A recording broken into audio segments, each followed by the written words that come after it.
It's on here now. The goalkeeper's beaten, and South Africa have done Shaker Sport 2010.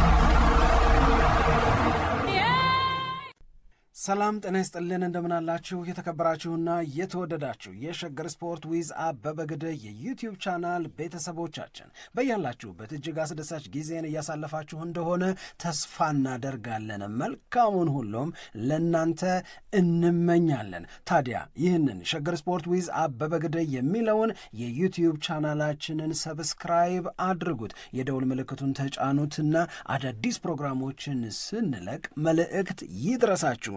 ላይክ በማድረግ እንዲሁም ደግሞ ሊንኩን ለሌሎች በማጋራት በተከታዮች ቁጥር እንድንበዛ የምንሰራቸው ፕሮግራሞችም ብዙ ሰዎች ጋር እንዲደርስ የምታደርጉትን ጥረት አጠናክራችሁ ቀጥሉ እንላለን። እስካሁን ላደረጋችሁልን ድጋፍ፣ እገዛ እና እኛን ለማንቃት ለሄዳችሁት ርቀት በሙሉ ምስጋናችን ትልቅ ነው። በጣም እጅግ በጣም አድርገን እናመሰግናለን። ወደ ጉዳዮቻችን እንግባ። የሳምንቱ መጨረሻ ጨዋታዎች በተለይ ቅዳሜ የነበሩት ጨዋታዎች በብዙ መንገድ ልንነጋገርባቸው የምንችላቸው ናቸው።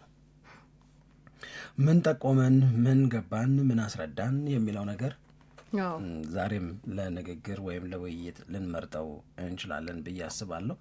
ከዚህ አንጻር እንግዲህ አርሰናል መሪነቱን የበለጠ የማጠናከር አቅም ላይ ደርሷል።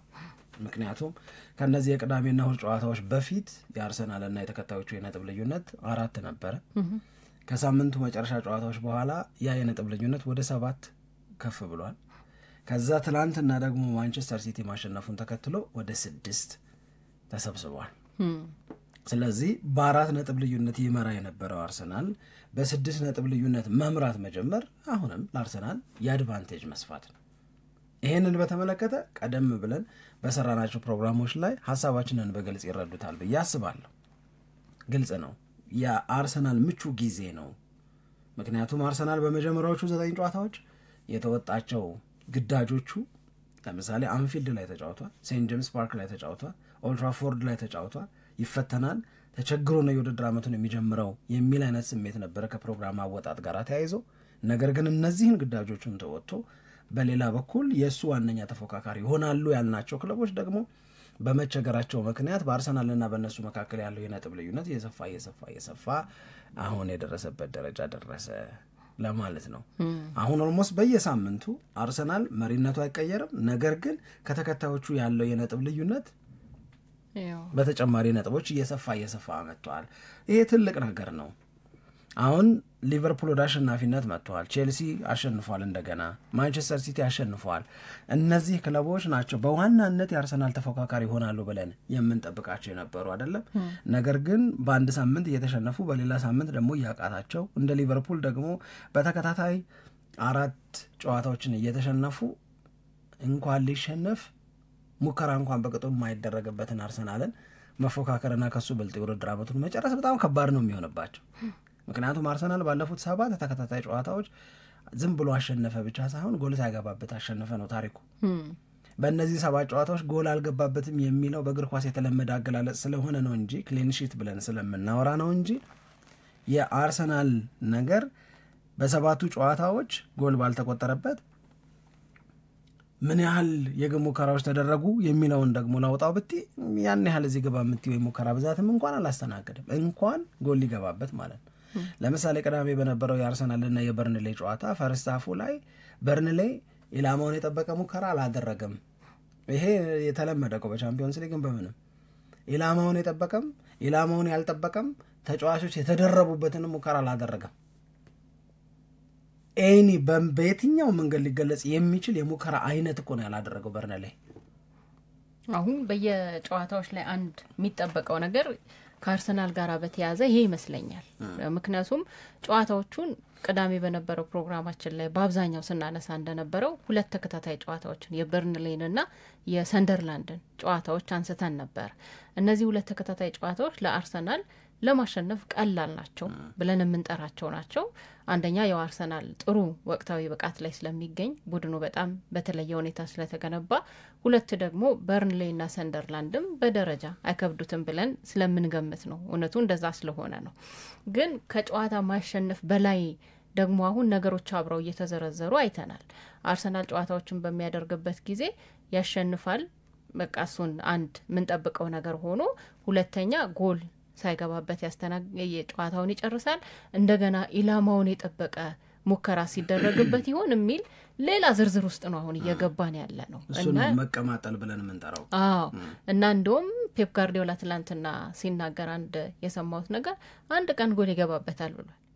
አርሰናል የሆነ ቀን መቼም ጎል ይገባበታል። እውነት ነው፣ የሆነ ቀን ጎል ይገባበታል። ግን መቼ እና እስከ እንዲስ እየተባለ ከምን ያህል ጊዜስ በኋላ? አሁን እኮ ጋርዲዮላ የተናገረው ነገር እኮ ትልቅ ኮምፕሊመንት ነው፣ ትልቅ አድናቆት ነው። ማለት የሚቀጥለው ጌም ላይ ምናምን አሉ ምናምን አይነት ነገር አይደለም ያለው። መቼም እውነቱን ነው። የሆነ ቀን ላይ ጎል መግባቱ አይቀርም አርሰናል ላይ፣ እግር ኳስ ስለሆነ እንደዚሁ አይዘለቅም። ከዚህ በፊት የነበረው የፕሪሚየር ሊጉ ታሪክ 14 ተከታታይ ጨዋታዎች ላይ ጎል ሳይገባበት መቆየት ነው። እሱም ታሪክ የማንቸስተር ዩናይትድ ነው። 1998-99 አካባቢ ነው ያም የነበረው። ከዛ በኋላ ምናልባት አርሰናል ይህንን ክብርም የራሱ ሊያደርገው የሚችልበት እድል አለ። ገብቶሻል? ስለዚህ እንደዛ አይነት አስተያየት የጋርዲዮላ ያው ለአርቴታና ለአርሰናል በጣም ጥሩ ለሚባለው የዲፌንሲቭ ኦርጋናይዜሽናቸው ክሬዲት እየሰጠ ነው፣ ዋጋ እየሰጣቸው ነው ብዬ ነው ማምነው እኔ። ከባድ ነው አሁን አርሰናል ላይ ጎል ማስቆጠር፣ አርሰናል ላይ ማድረግ ከባድ ነው። ከባድ የምታየውም ነገር አንዳንድ ሁኔታዎችን ስታይ አሁን ጨዋታውም ላይ ከበርንሌ ጋር የነበረውንም ነገር ስታይ የሆነ ሰዓት ላይ በቃ ሙሉ በሙሉ ኃላፊነቱን ተጫዋቾች እንደወሰዱ የምትረዳበት ማሸነፉ ላይ ብቻ አይደለም፣ ጎል እንዳይቆጠር በማድረግ ላይ አሁን መጨረሻ አካባቢ ላይ ይደረጉ የነበሩ የበርንሌ ሙከራዎችን ጥረቶችን ለማክሸፍ የሚደረገው ነገር በቃ ምንም ጎል እንዳይገባ ጨዋታውን የመጨረስ ፍላጎታቸው ምን ያክል ከፍተኛ እንደሆነ የሚያሳይ ነው ብዬ ነው የተረዳሁት። እና አሁን ይሄን አርጉ ምናምን ማለት ሁሉ የሚጠበቅበት አይመስለኝም። አርቴታ አንዳንድ ሁኔታዎች ላይ ስታይ የተጫዋቾቹ ፍላጎት እና ምን ያህል ፎከስ አድርገው 90 ደቂቃ እንደሚጨርሱ ጎል እንዳይገባ የሚያደርጉትን ትግል ምናምን እንደዚህ ስታይ በቃ ዝም ብሎ ኃላፊነቱን ሰጥቷቸዋል፣ ያንን በአግባቡ ይወጣሉ ብለን እንድታስብ የሚያደርገው ምንድነው መሰለሽ፣ አንደኛ ምን ማለት እንደሆነ ገብቷቸዋል፣ ሁለተኛ ምን እንደሚፈልግ ክለቡ ገብቷቸዋል። የአርቴታን ያህል እነሱም ይቆጫቸዋል። በዘንድሮ የውድድር ዓመት ከአርሰናል ጋር ኦልሞስት ዜር የሚባለው ነገር እንዲገልጻቸው አይፈልጉም። እዛ አካባቢ ናቸው አይደለም መባል የሚፈልጉት፣ በቃ እዛው አናቱ ላይ ዋንጫውን በክብር የሚቀበለው ማንቸስተር ሲቲ እንዳይሆን፣ ዋንጫውን በክብር የሚቀበለው ሊቨርፑል እንዳይሆን ነው የሚፈልጉት። እነሱ መሆን አለባቸው። ስለዚህ ይህንን በደንብ ገብቷቸዋል። ባለፉት 3 ዓመታት የሁለተኛ 3 ጊዜ መውጣት ቁጭትም ነበረው የሚለውን ነገር ነው እኔ በደንብ የማየው። ከዛ ውጭ ግን አሁን እኔ በጨዋታው እንዳለቀ በነበረው ፕሮግራማችን ላይ ስናነሳ የነበረውን ነገር መጠነኛ ማስታወስ አድርጌ ነው ማለፍ የምፈልገው። አርሰናል እንደ ልቡ ነው አሁን እየሆነ ያለው የሚለው ነገር ለእኔ በትክክል ሀሳቤን የሚገልጽልኝ እሱ ነው። የፈለገውን ነው የሚያደርገው። የመጀመሪያው 45 ላይ በርንሌይን የወሰደበት ብልጫ አስቢው፣ የሚፈልገውን ስራ ሰራ። ሁለተኛው 45 ደግሞ ጌሙን መቆጣጠር ነው፣ መልፋት አልፈለገም። ስለዚህ ጌሙን መቆጣጠርም ሲፈልግ ጌሙን ከተቆጣጠረ ብልጫ መውሰድና ጎል ማስቆጠርና ጨዋታውን ማሸነፍ የሚችልበትን እድል በእጁ ማስገባት ሲፈልግ መጀመሪያው 45 ላይ አደረገ። ከዛ በኋላ እንደገና እገሌ ውጣ አለና ፕራግ ላይ ለሚደረገው ቻምፒዮንስ ሊግ ጨዋታ ልጆቹ ይረፉዋል፣ ሌሎቹም ተጫዋቾች የመጫወት እድል ይሰጣቸዋል። እነዛ ለውጦች ተደርገው ምንም የሚቀየር ነገር የለም። ፐርፎርማንስ ሌቭል ላይ ጌሙን የመቆጣጠር ፍላጎታቸውን እውን ከማድረግ አንጻር ምንም የተቀየረ ነገር የለም። የሆነው ያው ነው ልልሽ ፈልጌ ነው። አሁን የእውነት ካየ ነው ካስተዋል ነው በደንብ ካስተዋል ነው ሳምሪ፣ ለእኔ ማንቸስተር ሲቲ ትላንት በጣም ደስ ይላል። በጣም ያምር ነበረ። ሲቲ ትላንትና በርንመዝን ያሸነፈበት የ3-1 ጨዋታ ውጤት በእኔ እምነት ሊቨርፑል በውጤት ብቻ ሳይሆን በፐርፎርማንስም የተሻለው ሊቨርፑል አይተናል። ቅዳሜ 5 ሰዓት ላይ ከቪላ ጋር በነበረው ጨዋታ አሰልጣኝ አርነ ስሎት ወደ የርገን ክሎፕ ሜተድ እንደገና በደንብ ለመመለስ የወሰኑበትና ያንን ያደረጉበት ነው። እዛ ላይ ሰውየውን እናድንቃቸው ወይስ ደግሞ ይሄ ሰውዬ በቃ ምናምን እንበላቸው? እዛ ላይ ልንለያይ እንችላለን እንጂ ትክክለኛውን ውሳኔ ወስነዋል ነው የምለው እኔ። አዩት፣ ይሄ የኔ መንገድ ይሁን አሉ። ከዛ በኋላ እሱ መንገድ በድል ውስጥም ስጋትን ፈጠረ። ከዛ በኋላ ድል ጠፋ። ከዛ በኋላ ወደ መልሶ ማሸነፍ ለመምጣት ልጆቹ ይበልጥ ወደሚያውቁት ነገር ወደ ተሞከረው እና ወደ ተቻለው ነገር ነው የሚለው እንደውም የነሱ ቋንቋ ቃል በቃል ሲተረጉመው ማለት ነው። ወደ ተሞከረው እና ወደ ተቻለው ነገር መመለስ ይሻላል ተብሎ ወደዛ ሲመጣ አስቶን ቪላን ያሸነፉበት 2-0 ድል መጣ። ቼልሲ ከቶተናም በጣም ቆንጆ ጨዋታ የነበረ የቼልሲ ብቸኛው ሕጸጽ ወይም ችግር ብዬ ላወጣው የምችለው ነገር ዌስትፉልነስ ወይም አባካኝነት ካልሆነ በስተቀረ ቼልሲን በሚያምር እንቅስቃሴ ነው ቶተናምን ያሸነፈው። ያው የዘንድሮ ቶተናም የሚገርም ሆኖ ማለት ነው። የዘንድሮ ቶተናም ለምንድን ነው የሚገርም ሆኖ ያልኩት? ሆም ጌሙ ላይ የደረጃ ሰንጠረዡ 19ኛ ነው። በጣም እኮ የሚገርም እኮ ነው። አዌ ጌም ላይ አንደኛ ነው። በሆም ጌም የሚያገባው የጎል ብዛት 5 ጎል ነው ያገባው። በሜዳቸው በሚያደርጓቸው ጨዋታዎች ጥቂት ጎል በማግባት ከሚጠቀሱት ክለቦች መካከል አንዱ ነው ቶተንሃም ሆትስፐርስ። ስንተኛ ነው? በዛ 18ኛ ነው። ከሜዳ ውጭ 12 ጎል አግብቷል። ከሜዳ ውጭ ብዙ ጎል ያገባው ደግሞ ቶተንሃም ነው። ምንድነው አሁን ምንድነው የምትዩ? ይሄንን የተገላቢጦሽ ነው። ለምን እንደዚህ ሆነ? ቶማስ ፍራንክ መመለስ አለባቸው። የቶተንሃም ደጋፊዎች ተጫዋቾቻቸውን ሲጮሁባቸው ነበር፣ ቡ ሲሉ ነበር። ቶተንሃም አምና 17ኛ ሆኖ የጨረሰ እኮ አይመስልም። አሁን ከቶማስ ፍራንክ ጋር ያው ወደ ቻምፒዮንስ ሊግ ሊያስገባ በሚችለው ፉክክር በ17 ነጥብ እዛ ውስጥ ናቸው ያሉት። ያምናው ቶተንሃም ዘንድሮ ከውጤት አንጻር ከተፎካካሪነት አንጻር የተሻለ ነገር አለው። ግን ሆም ፎርሙ ለምን እንደዚህ ሆነ የሚለው ላይ ግን ጥያቄ አላቸው። ከዛ ደግሞ ተጫዋቾቹ ደጋፊዎቹን አመስግኑ፣ ሰላም ብሉ፣ ብትሸነፉም ሲባሉ አሰልጣኙ ሁሉ ረግጠው ሄዱ። ይሄ ሁሉ መነጋገሪያ ነገር ሆነ። ግን አሁን እኔ ማውራት የፈለኩት ስለ ቼልሲ እግረ መንገድ ቶተንሃምን ስለጠቀስኩ እነዚህን ጠቃሚ ያልኳቸውን ነገሮች ልናገር ብዬ ነው እንጂ አሁን የቼልሲን ማማር እና ጥንካሬ አይተናል ከቶተንሃም ጋራ፣ የሊቨርፑልን መሻሻል አይተናል ከቪላ ጋራ፣ የሲቲን አሪፍነት አይተናል ከበርንመዝ ጋራ በተደረጉ ጨዋታዎች። እነዚህ የሲቲ የቼልሲ እና የሊቨርፑል ጉብዝናዎች ጉብዝና ናቸው፣ ግን ይሄ ኖርማል ጉብዝና ናቸው ለእኔ።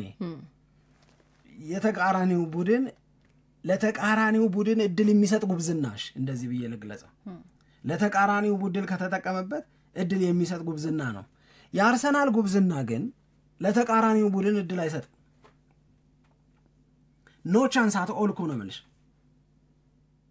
ምን ለዛ አይመስልሽም ወይ? አርሰናል በእነዚህ 7 ጨዋታዎች ምንም ጎል ሳይቆጠርበት እንዲህ ያለውን ጥንካሬ እንዲህ ያለውን ውጤታማነት ይዞ በእያንዳንዱ የማች ዊክ ጨዋታዎችና ውጤቶች የአርሰናል የነጥብ ልዩነት ከተከታዮቹ የሚሰፋው።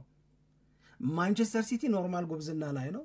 በአስቶን ቪላ ሊሸነፍ ይችላል፣ ግን በርንመዝን ደግሞ አሳምነው ሊያሸንፍ ይችላል። this is ኖርማል ጉብዝና ነው፣ ግን it's ኖርማል ኤኒበዲ እዛ ሌቭል ላይ ሊደርስ ይችላል ማለት ነው።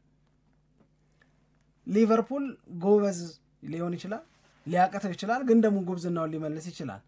ይሄ የሆነ ሰዋዊ ነገር አይደል? ይሄ በቃ መሆን ሊያጋጥም ይችላል። መንሸራተትም ያጋጥማል፣ ወደ ጉብዝና መመለስም ደግሞ ያጋጥማል።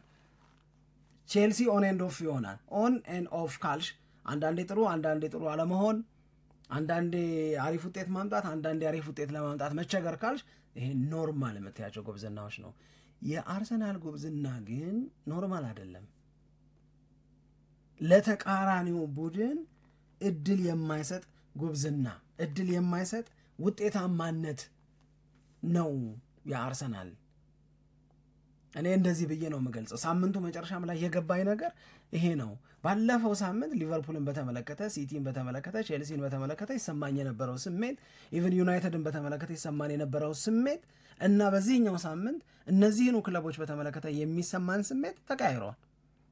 ዩናይትድ ከጥሩ ወደ ዝቅ ወዳለ ነገር መጣ። እስኪ ዝም ብለሽ አስቢ። ዩናይትድ ብራይተንን ያሸነፈበትን ፐርፎርማንስ እና ዩናይትድ ከኖቲንግሃም ጋራ ድሮ ያረገበትን የሳምንቱ መጨረሻ ውጤት ስታየው እዚህ ላይ ጥያቄ አለን። እኔ ብቻ ሳልሆን አሞሪምም ጥያቄ አለ። ማንቸስተር ሲቲ በቪላ ሲሸነፍ ጥያቄ ነበረን። ትናንት ደግሞ ኮንቪንሲንግ ነው። ሃላንድም መልስ ሰጠ 2 ጎል አግብቶ። ቼልሲም ላይ በሰንደርላንድ ሲሸነፉ እንደገና ደግሞ ሊቨርፑል በብሬንትፎርድ ሲሸነፍ የነበረንን ስሜት እናስታውሰውና አሁን የምንናገረው ነገር ኮምፕሊትሊ ተቀይሯል። አስተያየት መቀየር ያልቻልነው አርሰናል ላይ ነው። ዚስ ኢዝ ኖት ኖርማል ነው እያልኩሽ ያለሁት። አስተያየት እየቀየርን አይደለም። ዛሬ ግን መድፈኞቹ ደብዝሰዋል።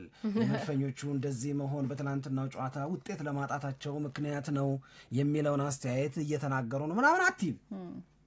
ለዛ የምንለው ምንድነው? አንድ አይነት ነገር ነው። ሌላ ድል፣ ሌላ ክሊንሺት፣ ሌላ 3 ነጥብ፣ ተጋጣሚው ቡድን ምንም ኢላማውን የጠበቀ ሙከራ ያላደረገበት ሌላው የመድፈኛው ጨዋታ እንደዚህ ነው የምትይው። ስንት ሳምንት እንደዚህ አልኩ። ገብታዎች ዩቲዩብ ላይ ቼክ ያርጉ። አይለወጥም አርሰናል፣ አይዋዥቅም። ይሄንን ነው መደበኛ ያልሆነ ጉብዝና የምለው እኔ። ኤክሰፕሽናል ነው፣ ለየት ያለ ነው ጥንካሬው የሚለውን ይገልጽልኛል ብዬ ነው። አዎ አይ ልክ ነው። እኔም ከጨዋታው በኋላ እንደዚህ አስተያየቶች ምናምን ሲሰጡ ስናይ ከአርሰናል ጋር በተያያዘ የሚሰጡት አስተያየቶች በጣም ጠንከር ያሉ ናቸው፣ ከጉብዝናው ጋር በተያያዘ ማለት ነው። ለምሳሌ ብዙ ሰዎችም ሲቀባበሉት ያየሁት የአለን ሽረርን አስተያየት ምንም በቃ ድክመት አይታየኝም እዚህ ቡድን ላይ ብሎ አስተያየት ሰጥቶ ነበር ከጨዋታው በኋላ። በተለይ ጁሪየን ቲምበርና ካላፊዮሪን አርቴታ የሚጠቀምበት መንገድ በጣም የተለየ ነው እና ድጋሚ እንደገና ከሴት ፒስ አሁንም ጎል በየጨዋታው ላይ እየተገኘ ነውና እንደዚህ ነው ይሄ ነው ድክመቱ ብዬ ለመናገር በቃ አልችልም። ምንም የማየው ክፍተት የለም ብሎ ምን ያክል የተሟላ አርሰናል እንደሆነ አንድ የሰጠው አስተያየት አለ። ይሄም በደንብ የሚያግባባ ይሆናል ብዬ ነው የማስበው። ከዛ እንደገና ደግሞ የበርንሌው ማሰልጣኝ አስተያየት ሰጥተው ነበር። በቃ በጣም ምርጥ ቡድን ነው። አዎ ስኮት ፓርከር ምንም በቃ እንደዚህ ልል አልችልም። በእያንዳንዱ ኢንግሬዲየንት ላይ ነው እንደውም እሳቸው ሲናገሩ የነበረው። በእያንዳንዱ ነገር ላይ በቃ ይሄ ፐርፌክት የሚባል ነገር ነው።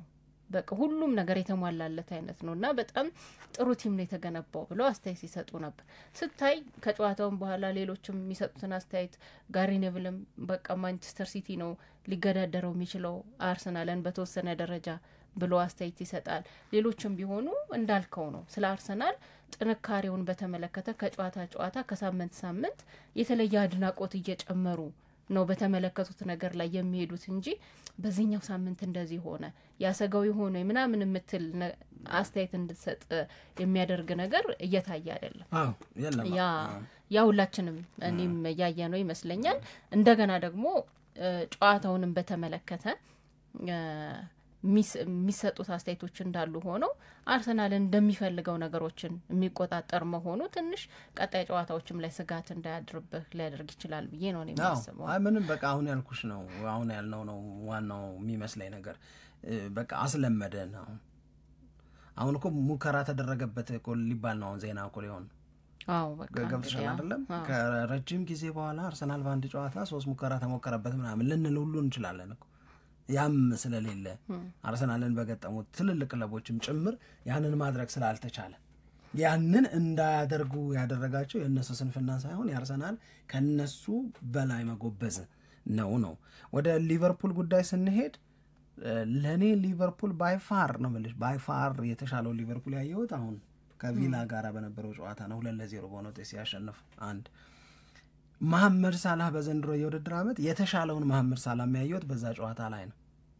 2 እነዚህ ምቾቶች ለምን መጡ? ቅድም ባልነው ምክንያት የተሞከረ እና የተቻለውን ስልት በድጋሚ ተጫዋቾቹ እንዲኖሩት በማድረግ ነው። አሰልጣኙ ከቤስት 11 ምርጫቸው አንስቶ ተጫዋቾችን የት ቦታ ለማን ኃላፊነት ሰጡ የሚለውንም ነገር ስትወስጂ ለምሳሌ ዶሚኒክ ሶቦስላይ በ10 ቁጥር ሚና ላይ እንዲጫወት መደረጉ ለመሐመድ ሳላህ የሰጠው ምቾት አለ። ዶሚኒክ ሶቦስላይን የት ነበር እስከዛሬ ድረስ ሲጫወት ያየነው? በዘንድሮ የውድድር ዓመት ራይት ባክ ላይ ነበር በተወሰነ ደረጃ የሚያጫወቱት። የትሬንት አሌክሳንደር አርኖልድን ቦታ ብራድሌይ መሸፈን በማይችልበት ሁኔታ ውስጥ ሲመጣ እሱ እንዲሸፍን ይደረጋል። ወይም ደግሞ 8 ቁጥር ቦታ ነው እዛ ቦታ ላይ እንዲጫወት ተደረገ። ማን ፈካ? መሐመድ ሳላህን ይዞ ተነሳ። ግራቨንበርች እና ማካሊስተር ተደጋገፉ። አሁን ሊቨርፑልን መሀል ክፍሉ ላይ ለመብለጥ ተጋጣሚዎች የበለጠ እንዲቸግራቸው አደረገ። የግራቨንበርችና የማካሊስተር አንድ ላይ እዛ ቦታ ላይ መሆን የሊቨርፑልን ተከላካይ ክፍል ተጋላጭነትም ቀነሰው። ከዛ ኢብራሂማ ኮናቴ፣ ቨርጂል ቫን ዳይክ ምናምን እያልሽ የምናወጣውን የነበረውን አቃቂርም የማውጣት እድላችንን ይቀንሰዋል። አሁን አርነ ስሎት ይሄንን የራሱን ሀሳብ ተጫዋቾች ውስጥ ማስረጽ እንዳለመቻል እንዳይቆጠርባቸው ይፈልጋል። አንዲ ሮበርትሰን እንዲገባ ተደረገ። ብዙ ነገሮች ለወጡ። ከዛ ተመቻቸው። ማን ተመቸው? ተጫዋቾቹ ተመቻቸው። ማን ተመቸው? የሊቨርፑል ደጋፊዎች ተመቻቸው። አርነ ስሎት ተደነቁ። አንዳንዴ እንደ ማቃት ይቆጠራል ተብሎ የሚፈራው ነገር እንደ በጣም መቻል፣ እንደ አስተዋይ ቄሱም መተው ቢመክሩኝ አልሰማ ምናምን አይነት ነገር አይደለም ያለው። እንዴ የሚሻል ከሆነ ምንም ለውጥ አደርጋለሁ። ያንን ያለው አሞሪም እንደነበረ እናስታውሳለን። ጳጳሱም እንኳን መተው ቀይር ቢሉኝ አልቀይር ምናምን ሲል የነበረው እሱ። አሁን ሊቨርፑል ይሄ ነገር ገብቶት የዚህ የውድድር ዓመት ቀመር ይሄ ነው የሚል ከሆነ በቀደሙት ፕሮግራሞቻችን ላይ እነዚህ 2 ተከታታይ ጨዋታዎች ስለ እንግሊዝ ፕሪሚየር ሊግ የዘንድሮ የውድድር ዓመት የዋንጫ ፉክክር ምን ይነግረናል? እንደ ማራቶን ውድድር ብንወስደው ተገንጥለው የሚወጡትን የመንገድ እድል አለው ስንል ነበር። ፓኩ ማንን ይይዛል? ግሩፑ ማንን ነው የሚይዘው? ሊዲንግ ግሩፑ ማን ይሆናል? አርሰናል ያለምንም ጥርጥር እዛ ውስጥ አለ። አሁን ሊቨርፑል ሊኖር ነው። አሁን ሲቲ ሊኖር ነው። አሁን ቼልሲም ከዚህ ከተማረ ቼልሲም ሊኖር ነው። ሪል ፓኩ እሱ ነው፣ ሰንደርላንድ አይደለም። ሪል ፓኩ እሱ ነው፣ በእንመዝ አይደለም። ይሄ ትክክለኛው ግሩፕ የምትዩ እዛ ውስጥ የሚገባው ወይም ይገባል ተብሎ የሚጠበቀው ይሄኛው ግሩፕ። ስለዚህ የአርሰናል ትልቁ አድቫንቴጅ በሚቀጥለውም ሳምንት አርሰናል ከሰንደርላንድ ጋር ሲጫወት ሊቨርፑል ከማንቸስተር ሲቲ ጋር ነው የሚጫወተው። ወይ ሁለቱም 2 ነጥብ ይጥላሉ፣ ወይ ከአንዳቸው በ10 ነጥብ ይበልጣል፣ ወይ ከአንዳቸው በ9 ነጥብ ይበልጣል አርሰናል። ሁኔታው ለኔ ተመቸኝ ብሎ ጌታ ያንን ላይ ታዲያ የዘፈነውን ዘፈን በተጋብዥ እኮ ምንም ይህንንም ማስለተው ይመስለኛል አርነ ስሎት ትክክለኛውን ውሳኔ የተባለውን የወሰኑት አይደል። አሁን ካስቶን ቪላ ጋር ተጫውተው ነጥብ ጥለው ቢሆን ኖሮ በጣም ከባድ ይሆን ነበር። የበለጠ ቀጣይ የሚቀጥለውን ጨዋታ ነጥብ መጣል ለአርነ ስሎት ጎጂ ነው። ምክንያቱም አርሰናል ሞስት ላይክሊ አሁንም የሰንደርላንድን ጨዋታ ያሸንፋል። አርሰናል ሰንደርላንድን ካሸነፈ 28 ነጥብ ነው የሚሆነው። ሊቨርፑል እዛው ያለበት 18 አካባቢ ነው የሚቆየው። ስለዚህ በሊቨርፑልና በአርሰናል መካከል ከ11 ጨዋታ በኋላ የ10 ነጥብ ልዩነት ተፈጠረ ነው። ይሄንን አርሰናል አሳዶ መያዝ ከዚህ የነጥብ ልዩነት በኋላ ለሊቨርፑል በጣም ከባድ ነው። ለሊቨርፑል ልክ የሚሆነው ነገር ምንድነው? ማንቸስተር ሲቲን ማሸነፍ። አሁን ባለው እውነት በአርሰናልና በሊቨርፑል መካከል ያለው የነጥብ ልዩነት ከ7 እንዳይሰፋ ማድረግ ነው። ይሄ ነው ቤስት ኦፕሽናቸው። ግን ይሄንን ኦፕሽን ደግሞ ጋርዲዮላ ማጣው። ለማንቸስተር ሲቲ ቤስት ኦፕሽን የሚባለው በሊቨርፑል አለመሸነፍ። በሊቨርፑል አለመሸነፍ ማለት በአርሰናልና በሲቲ መካከል በኢንተርናሽናል ብሬኩ ወቅት የኖቬምበር ይሄ መጨረሻ የምንለው የኢንተርናሽናል ብሬክ ላይ 6 ነጥብ ልዩነታቸውን ማስጠበቅ ከተቻለ አርሰናልን ጫና ውስጥ እየከተቱ መሄድ እድል አለ ብለው ነው እንዲያስቡ የሚያደርጋቸው። አለበለዛስ ያልሽ እንደሆነ በሲቲና በአርሰናል መካከል ከ11 ጨዋታ በኋላ የ9 ነጥብ ልዩነት ሊፈጠር ነው። ያ ነው እየሆነ ያለው። ስለዚህ ይሄ አሁን ቼልሲን በቃ መኝኝ ደግሞ በሚቀጥለው ሳምንት አንድ ከፍ ከሚሉት ክለቦች መካከል አንዱ ቼልሲ ይሆናል። አሰልጣኙን ያባረረው ወልቭስን ነው የሚገጥመው። ዩናይትድ እንደገና ይመጣል እንዳትይ፣ ዩናይትድ ከቶተናም ወይ ቶተናም እዛ ይቀራል ወይ ዩናይትድ እንትን ይላል። ለማን ዩናይትድ በኋላ ስለ ዩናይትድ ስለምንነጋገር ነው። አሪፉ ነገር የቶተናም ሆም ፎርም አሪፍ አለመሆኑ ነው። ማንቸስተር ዩናይትድ በተከታታይ የሜዳ ውጪ ጨዋታ ነው የሚያደርገው። ስለዚህ አሁን እኔ የአርሰናል ደጋፊ ወገቡን ጠበቅ ቢያደርግ ነው ጥሩ የሚመስለኝ። ለውዝዋዜ ነው የምልሽ። እንደዚህ መከራ እየመጣ ነው ብዬ አይደል፣ ለደስታ ትከሻ መለካት አለ ማለት በቃ እንደ እኔ ያንን ነው ፊልም ማድረግ። እስቲ ይሄ ግን የመጣው እድለኛ ስለሆነ አይደለም። ይሄ የመጣው ከባድ የውድድር ዓመት አጀማመሩን በውጤታማነት በመወጣቱ ሌሎቹ ሲከብዳቸው እሱ ድል ማድረጉን እየቀጠለ ትርፋማ በመሆኑ ነው የምለው። እኔ ጥቂት ስለ ቼልሲ መናገር እፈልጋለሁ። እኔ እውነት ለመናገር አንዳንድ ጊዜ ማሬስካን በተመለከተ መውቀስም ያምረኛል። እውነት በጣም የሚያማምሩ ልጆች እኮ አሉ ቼልሲ ቤት። ኳሱን እንደዚህ ባለ መንገድ ሲጫወቱ ቶተንሃም ላይ እንደተጫወቱ እንዴት እንደሚያምር እንዴት ደስ እንደሚልባቸው፣ ግን ደግሞ ይስቱታል አልኩሽ። ጊተንስ የሳተው ኳስ፣ ጃኦ ፔድሮ የሳተው ኳስ እያልሽ አሁን ስቴቫው እንዴት ደስ የሚል ልጅ ነው። እንደውም ይወቀሳሉ ማሬስካ ይመስለኛል። በእናታችሁ የፈለጋችሁትን ስም ጥሩ። ስለ ሞይሴስ ካይሴዶ ምንድነው ማለት የሚገባን? እንዴት ነው የሱ ጉብዝና ሊገለጽ የሚችለው? ዓለም ሁሉ አሁን ስለሱ ነው እኮ የሚያወራው። ሞይሴስ ካይሴዶ ቼልሲ ምን ያህል እድለኛ ነው የምትይው እኮ ሳምሪ። የሞይሴስ ካይሴዶን ብቃት ስትመለከቸው እዛ ቦታ ላይ ቼልሲ እነማን ነበሩት ከዚህ በፊት ስትይ እዛ ቦታ ላይ ምንም አይነት እጥረት አጋጥሞት የማያውቅ አንዱ ጀግና ሲሄድ ሌላ ደግሞ ያንን የሚያስከነዳ ጀግና የሚገኝበት ክለብ ነው። በዚህ ሚና ነው መልሽ የእውነት ለመናገር በጣም ያስደነግጣል። ለጃኦ ፔድሮ ኳሱን የሰጠበት መንገድ፣ ጌሙ ላይ የበላይነት ቼልሲ እንዲወስድ ያደረገበት መንገድ፣ አይታክቴነቱ፣ ጨዋነቱ፣ እንጎሎ ካንቴን በጣም ከባድ ነው።